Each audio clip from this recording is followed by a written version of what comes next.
आज होइन म यति खुसी छु के यति खुसी छु के भनौँ। अब केसको खुसी भन्नुहुन्छ होला तपाईहरुले।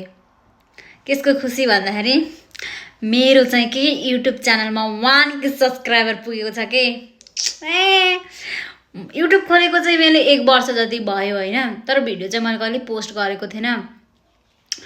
2 महिना असार 1 महिना भयो के मैले भिडियोहरु पोस्ट गर्न लाग्यो। त्यति बेलासम्म मेरो सब्स्क्राइबर थिएन के, 0 सब्स्क्राइबर थियो के पहिला हैन। भिडियो हाल्नलाई 2 महिना जति, 2 महिना भन्दा अलि त कम भयो होला। 1K सब्स्क्राइबर पुगेको के मेरो युट्युब च्यानलमा। आमा थ्यांक यू सो मच तपाईहरुलाई जसले सब्स्क्राइबर गरिदिनु भयो मेरो युट्युब च्यानल। त्यसको लागि मनैदेखि धेरै धेरै धेरै धेरै धन्यवाद। तपाईहरुले सपोर्ट गरेर, तपाईहरुले माया देखाएर नै, तपाईहरु ज्ञानी भएर नै हो मेरो युट्युब च्यानलमा 1K सब्स्क्राइबर पुगेको। Thank you. यस्तै गरी नै माया गरिदिनु होला। धेरै धेरै धेरै धेरै धेरै धेरै धन्यवाद छ हजुरहरुलाई। कसरी व्यक्त गरौँ त्यो धन्यवाद पनि। थ्यांक यू हजुरहरुलाई। धेरै धेरै धेरै धेरै माया छ।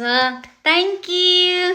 है त तपाईहरुले गर्दा नै म आज यति खुसी छु क्या। म सोच्थे के पहिला पहिला कसरी पुग्छ होला र यति भन्न सोच्थे क्या, तर आज पुग्यो के, फाइनली पुग्यो 1K सब्स्क्राइबर। थ्यांक यू तपाईहरुलाई। यसरी माया सपोर्ट दिनु होला है त।